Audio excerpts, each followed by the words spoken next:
જેના માટે કહેવાય છે કે સતનો આધાર સત્તાધાર, જેના પાડા પીડ તરીકે પૂજાય અને એ સત્તાધારના ગાદી પર બિરાજમાન વિજય બાપુ છે એ વિવાદમાં આવે.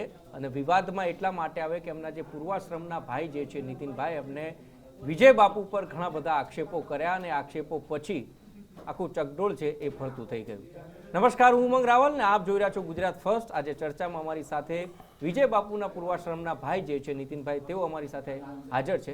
નીતિનભાઈ, સ્વાગત છે ગુજરાત ફર્સ્ટમાં. એવું તો શું થયું, કારણ કે લગભગ તમારી ઉંમર બી હશે 50 ઉપરની હશે, 60 વર્ષ. વિજય બાપુની ઉંમર પણ 50 ઉપર હશે, 58 વર્ષ. 60 વર્ષે લગભગ ગાદી ઉપર મને જ્યાં સુધી જ્ઞાત છે 7-1 વર્ષથી તો એ હશે જ, 7 કે 8 વર્ષથી સત્તાધારમાં 20 વર્ષથી. તો 20 વર્ષે નીતિનભાઈને કેમ એવું થયું કે વિજય બાપુ છે એ કોઈ બેનને રાખી રહ્યા છે, કરોડો રૂપિયાની હેરફેર કરી રહ્યા છે, ગેંગ રાખી રહ્યા છે? આ બધું અચાનક કેમ 20 વર્ષે 60 વર્ષની ઉંમરે યાદ આવે? આમ તો છેલ્લા 7-8 વર્ષ તો અમે કહેતા આવ્યા હતા કે ભાઈ આ બધી પ્રવૃત્તિ બધી બંધ કરી દો, વૈભિચારી પ્રવૃત્તિઓ છે. એટલે એને બહુ ધ્યાનમાં ન લીધું. આપને શું ફાલતુ માણસ સમજતા હતા. આજની તારીખે સત્તાધાર કોન્ટ્રોવર્શિયલ એ હાઈ પ્રોફાઇલ મુદ્દો બની રહ્યો છે.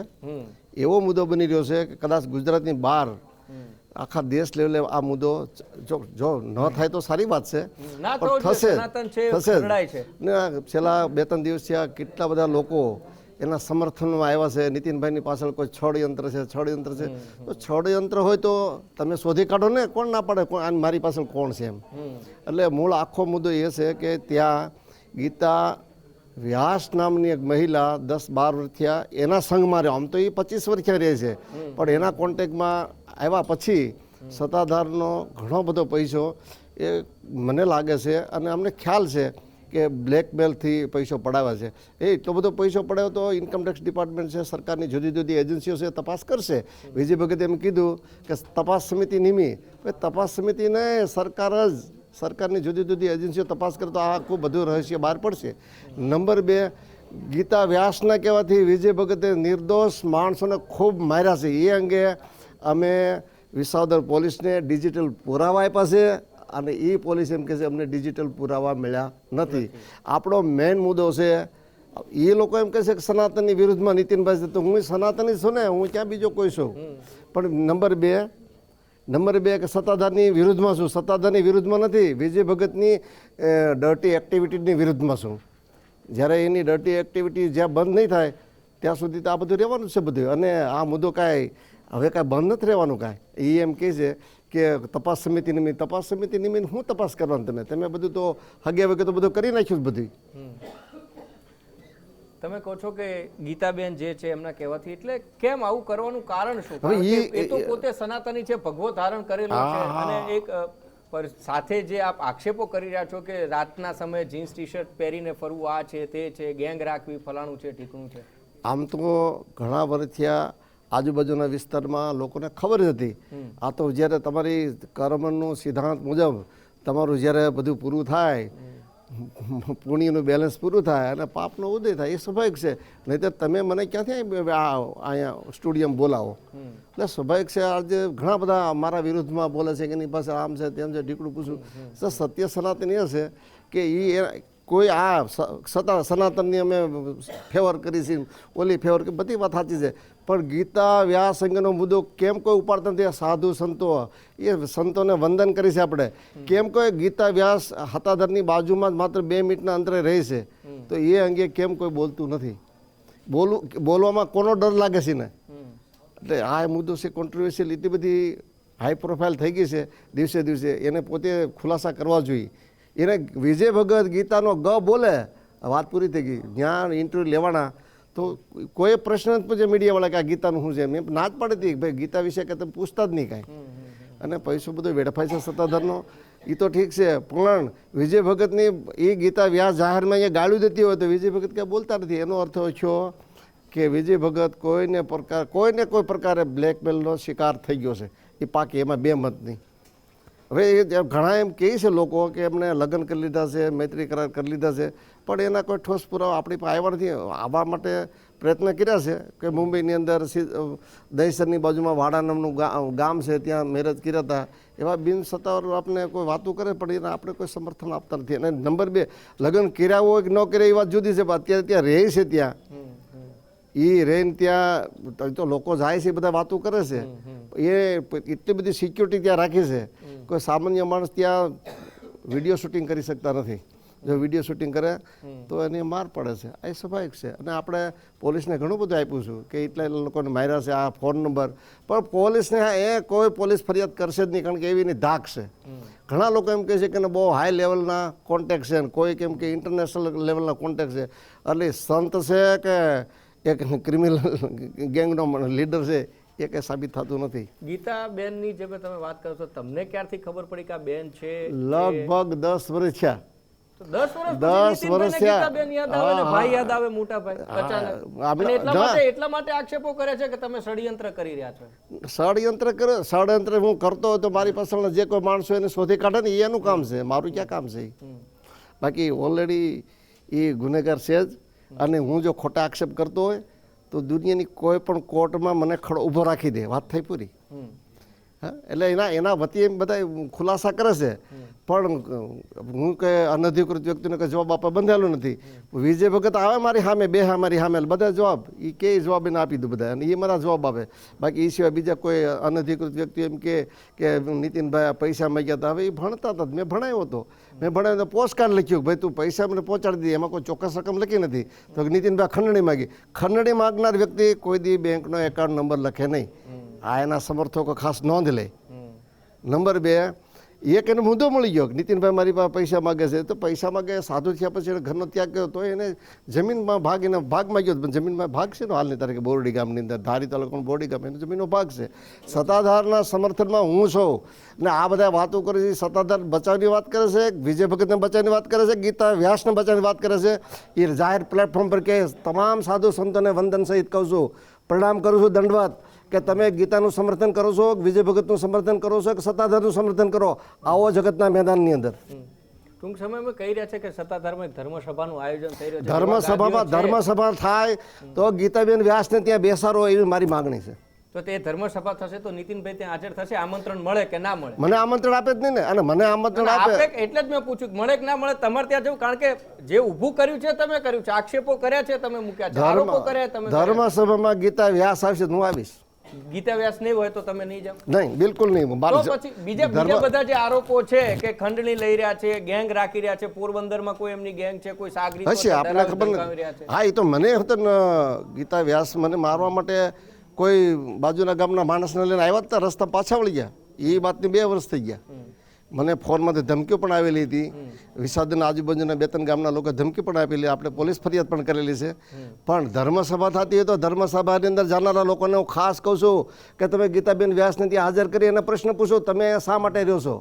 અને જે એના અનધિકૃત વ્યક્તિઓ બચાવવામાં આવ્યા છે એ તો કોઈ બોલતા જ નથી. ગીતાબેન વ્યાસ બસ એ તો કે એની સેપરેટ જગ્યામાં રહેશે, પણ સત્તાધારમાં દી હાથમાં પછી કેવા ખ્યાલ થાય છે એ એના સમર્થકોને કોને ખબર છે?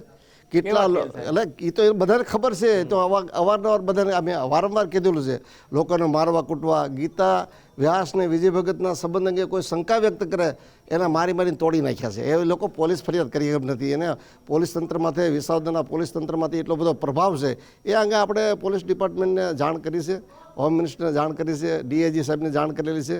તપાસ થાય છે, ડિજિટલ પુરાવા આપ્યા છે. પોલીસ કંપની ડિજિટલ પુરાવા મળ્યા નથી. હવે કઈ ગેમ રમાતી આપને કેમ ખબર પડે? એ માટે અહીંયા રોકાણો છે. હમણાં ગાંધીનગર કેમ્પ રાખ્યો છે. આપણે મુખ્યમંત્રીને વાત કરી છે, કાગળ લખ્યો છે કે સત્તાધારમાં વહીવટદારની નિમણૂક થવી જોઈએ. કાયદા વિભાગને ફાઇલ મોકલી છે એવું મેં જાણ્યું. આજે કાલે હોમ મિનિસ્ટરને મળવાનું છે, શક્ય છે તો મુખ્યમંત્રીને મળશું. એટલે જ્યાં જરૂર પડશે ત્યાં આપણે રજૂઆત કરીશું. અને જે કાંઈ આક્ષેપ કર્યા અમે મને ખોટો સાબિત કરી દે તો એ કઈ સજા ભોગવા તૈયાર છીએ આપણે. ધર્મસભાનું આયોજન થાય તમે ત્યાં ના જાઓ તો પછી ધર્મસભાનો કોઈ મતલબ મને નથી લાગતું. ધર્મસભામાં રોકવા માંગુ. બીજી વાત એવું કે જ્યારે પહેલી વખત વિજય બાપુ બોલ્યા ત્યારે એમણે એમ કીધું હતું કે ભાઈ હું તો અહીંયા સેવા કરવા માટે છું, સેવા કરું છું, અને અહીંયા અલખનો ઓટલો ચાલે છે, બધા આવે છે, પ્રસાદી લે છે, અને જે પણ સરકાર કમિટી રચે, સમિતિ રચે, જે રચવું એ રચે, જે પણ પૂછપરછ મળશે હું તમામ રીતે સહભાગી થવા માટે તૈયાર છું. આ જવાબ તમને યોગ્ય લાગ્યો ખરો? કારણ કે બીજો કોઈ જવાબ એમણે આપ્યો નથી, માંગલિક બોલવા આવ્યા એવું લાગ્યું હતું. એટલે એ ગોઠવેલું એક ઇન્ટરવ્યુ હતું, બીજું કાંઈ હતું નહીં. કાંઈ એમાં કોઈ પત્રકાર મિત્રોએ ગીતા વ્યાસના સંબંધો અંગે કાંઈ પ્રશ્ન જ નથી કર્યો. અને તપાસ સમિતિ થાય એ તપાસ સમિતિને એ તપાસ કેટલા અંશે સાચી થાય એ તો પોતે જ એમ કે. તો તમારી કોઈ અપેક્ષા કે તપાસ સમિતિમાં આવા વ્યક્તિઓ હોવા જોઈએ? ધર્મગુરુ હોવો જોઈએ, સિટિંગ હાઈકોર્ટના કોઈ જજ હોવો જોઈએ, કોઈ નિવૃત્ત જજ હોવો જોઈએ, સિટિંગ જજ હોવો જોઈએ એવું માનું છું. પણ એવું માનું પહેલાં તો એ વાત છે કે આ જે પૈસો સત્તાધારનો ગયો છે ગીતા વ્યાસ પાસે, ત્યાં ઇન્કમ ટેક્સની ઇન્કવાયરી કરી રિકવર લેવાની જરૂર છે. એ સિવાય બીજું કે સત્તાધારનો પૈસો એમ કહેવાય છે કે મુંડિયાનો માલ. મુંડિયાનો માલ એટલે ગરીબ લોકોનો માલ, ખાય એનો ધનોત પનોત નીકળી જાય એમ કહેવાય છે. પણ આ ગીતા વ્યાસના હજી સુધી કાંઈ થયું નથી. એ પણ એવું વિચારવા જેવું બાબત છે ને. એટલે એ બધા એમ કે સત્તાધારની વિરુદ્ધમાં હું નથી, સત્તાધારનો હું પહેલો ચાહક, હું સત્તાધારનો ચાહક છું, હું આપા ગીગાનો ભક્ત છું. આપા ગીગા મારામાં હશે તો જ અહીં આવ્યો હોય છે ને. નંબર 2, વિજય ભગતનો વિરોધી નથી, વિરોધી આ ગીતા વ્યાસનો છે, એને અહીંયા ન રહેવું જોઈએ, બસ એટલી વાત છે. એટલે કોઈ પણ સંજોગોમાં આવે આ hook and Cook out of Sattadhar. ચોક્કસ.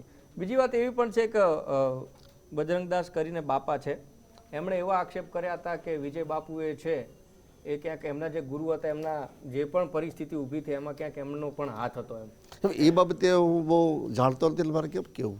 કેમ કે વિજય ભગત મારી સાથે 14 વર્ષ રહ્યા અને ગાંધીનગરમાં 5 વર્ષ રહ્યા, 99 થી 2003 સુધી મારી સાથે રહેતા હતા.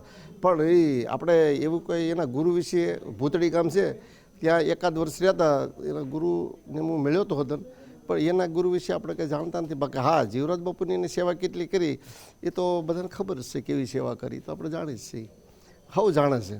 પણ આજે ઘણા લોકો સુરતમાં, જુનાગઢમાં ઘણા બધા સમર્થકોએ આવેદનપત્ર આપ્યા કે નીતિનભાઈની પાછળ ષડયંત્ર છે, તો હું અઠવાડિયે પછી દિલ્હીમાં વડાપ્રધાનને પણ મળવાનો છું.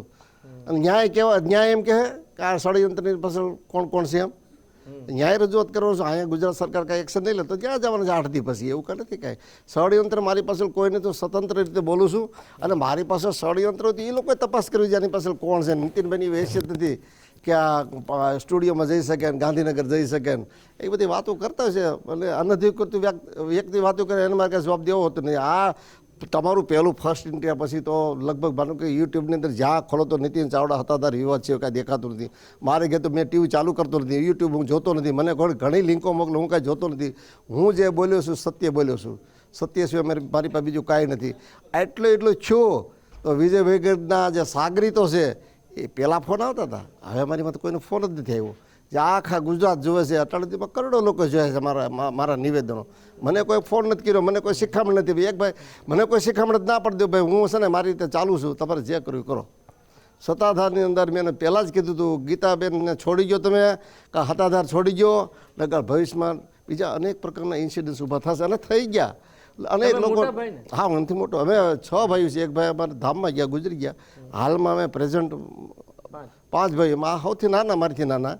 અને એ ભાઈ નોકરીમાં જોઈન થવા માટે ઘણા બધા ઇન્ટરવ્યૂ આપેલા, પણ કોઈ સંજોગો કારણસર એ બધા ઇન્ટરવ્યૂ પોલીસ ઇન્સ્પેક્ટરની પરીક્ષા આપતા, ડીવાયસપીને આપતા, એમાંય ફેલ થતા. પછી કંટાળીને એને ન છૂટકે સાધુ થયા. અને એ 1 વર્ષ પૂરતા દિગંબર સાધુ થયા, નાગા બાવાના સાધુ. તો ઘણા એમ કહે છે કે ગિરનારમાં હતા અને 5 વર્ષ અહીંયા આવ્યા, એ બધી ખોટી વાત છે. 1 વર્ષ માત્ર ભૂતળી ગામ છે વિસાવદરનું, ત્યાં રહ્યા હતા 1 વર્ષ. પછી અનાયાસ યોગ્ય એના ભાગમાં હશે કંઈક લખેલું કે આ જન્મમાં કંઈક પુણ્ય હશે, તો સત્તાધાર જઈને બેસી ગયા. અને સત્તાધાર ગયા પછી મને મળવા ગયો ત્યારે એ વિજય ભગત એમ બોલ્યા હતા કે ભાઈ મોટા, મને મોટો તરીકે મને કે મોટા, મારી આ ધોળી ધોતીની અંદર ડાઘ ન પડે ને તું ધ્યાન રાખજે. ડાઘ કોને પડ્યો? આ દુનિયા આખી જોવે છે. તો ડાઘ તો કદાચ પડ્યો કે ના પડ્યો, પણ એ ડાઘ બહાર લાવવાનું કામ મોટા ભાઈએ કરે નહીં. હા, એ જો એને અમારા મોટા ભાઈ કીધું હતું, અમદાવાદવાળા ભાઈ કીધું હતું કે ભાઈ આમાંથી તું નીકળી જા, આમાં ન રહેવાય. મેં પણ કીધું હતું યથાયોગ્ય. પણ એ ગીતાને પૈસા આપે તો મારા પૈસા કેમ નથી આપતો? એ મુદ્દા પર મારે ટસલ થઈ. હકીકતે ગીતા વ્યાસે હતાધારનો ઘણો બધો રૂપિયો ઉઠાવી લીધો છે, ઘણી બધી મિલકતો વસાવી લીધી છે. આપણે તો સરકારને કહી, તપાસ એજન્સી જે કહે ને કહી, કાંઈ ઇન્કમટેક્સથી આ પૈસા રિકવર કરાવે. અને બીજા નંબર એની દાદાગીરી કેટલી તમને કહું કે વિજય ભગતને કે કાન મારે એટલે મારવો પડે. એમાં નિર્દોષ માણસોને મારે એની હાય લાગી, બહુ હાય લાગી. કેટલાને મારી તોડી નાખ્યા છે. એ કોઈને 5 વર્ષ પહેલાં માર્યો, કોઈને 3 વર્ષ પહેલાં માર્યો. 70 વર્ષના એક ડોહાને માર્યો. અમારા ચેમનભાઈ ટાક કરીને છે મુંબઈના, એને બિચારાને 7-8 લાફા મારી દીધા વિજય ભગત. શા માટે ભાઈ? તું કે અમારા સંબંધમાં ડાઉટ કરશો કે ગીતા વ્યાસ અને વિજય ભગતના સંબંધમાં કોઈ ડાઉટ કરે એટલે તરત જ મારવા. પોલીસનો મારે એટલા માર્યા છે. એવા ઘણા બધા દાખલા છે. જાહેર પ્લેટફોર્મ પર કેટલાકના નામ દેવા. પણ હવે આ બધું કોન્ટ્રોવર્સી ઊભી થઈ છે. મને લાગે દિવસે દિવસે હાઈ પ્રોફાઇલ થતી જાય છે. એટલે એક આખો એક મુહિમ ઉપાડી છે. સનાતન ધર્મની સાથે છે, સત્તાધારની સાથે છે, વિજય બાપુની સાથે છે. અરે ભાઈ, વિજય ભગતની સાથે રહું, મને ક્યાં વાંધો છે? હું એની સાથે રહું છું. જો આ ગીતામાં નીકળી જતો હોય તો. અચ્છા, ગીતાબેન જતા રહે તો મોટા અરે હું એ ગીતા વ્યાસને અહીંયાથી કાઢે અને હું દંડવત પ્રણામ કરું. આ મારી ચેલેન્જ છે. બાકી એમ કે નહીં જાય નહીં તો અમારા સેવક છે એમ ક્યાં કાંઈ કહે છે? એ તો કીધું અમારા સત્તાધારના સેવક છે. સત્તાધારની અંદર મહિલા સેવકો રખાતા નથી. સત્તાધારની ગાદીપતિ બ્રહ્મચારી હોવો જોઈએ, ફકડ હોવો જોઈએ અને સંસારથી વિરક્ત હોવો જોઈએ. હવે વિજય ભગત કેટલા વિરક્ત છે એ તો આપણે જાણીએ છીએ. વિજય ભગત સંસારથી કેટલા વિરક્ત છે, બ્રહ્મચારી કેટલા છે, એ મારા સિવાય કોણ જાણી શકે? એટલે જે કોઈ સમર્થનમાં આવ્યો હોય આ મીડિયા મારફત મારી વાત જાણે કે જે કાંઈ છે એ હું જાણું છું. દુનિયા કોઈ જાણતું નથી એટલું બધું. અને આ આજકાલનું નથી. 7-8 વર્ષથી આ પ્રશ્ન હાલતો હતો, ભાઈ આમાંથી દૂર થઈ જાઓ, આમાંથી દૂર થઈ જાઓ.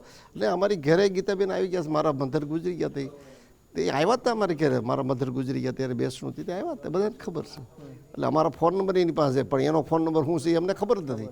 પણ આ 2-3 દીખ્યા અમારા આવેદનપત્રો ઉમંગમાં આવે છે બધીએ કે સત્તાધારની સાથે જઈને વિજય બાપાનો સદગુરુ છે ને એ મહંત કહેવાય, એ કાંઈ બોલી ન શકે ને. ભાઈ એવું કોણે કીધું? અમારી સામે બોલવું જોઈએ ને તમારે. મેં કીધું અમારી સામે તો બોલવું જોઈએ ને. વિજય ભગત મારી સામે આવે એ સિવાય બીજા કોઈ અનધિકૃત વ્યક્તિ આવશે તો મારે કાંઈ ખુલાસો કરવાની જરૂર નથી. અને મેં જે આક્ષેપ કર્યા છે એ કોર્ટમાં જઈને પડકાર કોર્ટ ના પાડે છે. અને કોઈ અને ષડયંત્રની વાત તો બહુ ચાલી છે. અમે ગુજર કડિયા સમાજમાંથી આવી છીએ. એટલે એ લોકો એમ મને ખતાધારી આપણી ગાદી, પણ ખરેખર તો 18 વણની ગાદી છે. એ કોઈ બીજી કોઈ ગાદી નથી. પણ હવે કોને ખબર આ લોકોને એમ થયું મારા વિરુદ્ધમાં નહીં પણ મારી પાછળ ષડયંત્ર કોઈ કરી એને એ સંશોધન કરે છે બધું. છેલ્લો પ્રશ્ન પૂછો નીતિનભાઈ, આમાં જો કશું નિરાકરણ ન આવે તો આગળ આપ ક્યાં સુધી જઈ શકો છો? અને એ તો આપા ગીગાની ઈચ્છા છે. આ ગીગા જ્યાં પીર બેઠા છે આપા ગીગા, એમની ઈચ્છાથી આ બધી શું છે? મારી ઈચ્છાથી કાંઈ નથી. મારી કઈ ઓકાત છે? હું તો એક નિવૃત્ત કર્મચારી છું. મારી કાંઈ ઓકાત નથી કે આ સ્ટુડિયોમાં જવાનું મારી પાસે બધા આ મીડિયામેનો આવે બધાય. હવે એનું કાંઈક પુણ્ય પૂરું થવાનું છે. એટલે આ બધું પ્રગટ થયા આપણે બધાય. બાકી એમ કોઈ એમ કહેતા કે સત્તાધારની વિરુદ્ધ છું. સત્તાધારની વિરુદ્ધ હું નથી વિજય ભગતની વિરુદ્ધમાં. એ 1 પોઈન્ટ ઓફ ગીતા વ્યાસ. ચોક્કસ આભાર નીતિનભાઈ. એટલે ખાસ વાત એ છે કે જો ગીતાબેન છે સત્તાધારમાંથી જાય તો એ જ એમના મોટા ભાઈ એ વિજયભાઈને દંડવત પ્રણામ કરી દે. અને ખાસ કરીને જે પરિસ્થિતિ ઉદ્ભવી છે એટલે વિજય બાપુના મોટા ભાઈ છે પોતે, અને એમને મોટા કરીને બોલાવતા હતા. અને જે તે સમયે એવું કીધેલું કે મોટા ધ્યાન રાખજે કે મારી સફેદ ધોતીમાં ડાઘ ન પડે. પણ તે ડાઘ અત્યારે મોટા ભાઈ બતાવી રહ્યા છે કે તે મને કીધું હતું એટલે હું યાદ કરાવું છું કે તારી ધોતીમાં ડાઘ પડ્યો છે. અને એ ડાઘ જે છે એ કઈ રીતે તારે સાફ કરવો એ તમારે જોવાનું છે. અને એટલા માટે જ હાલ ગાંધીનગર છે મુખ્યમંત્રી અથવા તો ગૃહમંત્રીને મળવાના પ્રયત્નો પણ એમના ચાલુ છે. જે પુરાવા જે આપ્યા છે એ પોલીસ પાસે પણ છે. પોલીસ ક્યાંક એવું કહી રહી છે કે નથી મળ્યા, પરંતુ આખી જ ઘટનાની અંદર સનાતન ધર્મ, એક એવી સંસ્થા, એક એવું મંદિર, એક એવી ગાદી, એ બધી એવી કોન્ટ્રોવર્સીમાં આવીને ઊભી રહી છે. હજારોની સંખ્યામાં લોકો જેના ઉપર આસ્થાનું એક કેન્દ્ર એટલે સત્તાધાર, સતનો આધાર જેને કહેવાય છે એ પણ છે. અને હવે વાતો એવી થઈ રહી છે, કેટલાક મહંતો, કેટલાક લોકો સુરત હોય કે પછી અન્ય કોઈ ગાદીના મહંતોએ કહી રહ્યા છે કે વિજય બાપુ સામે ષડયંત્ર કરવામાં આવી રહ્યું છે. સાચું ખોટું એ આપા ગીગા જાણે, પરંતુ હકીકત આ છે.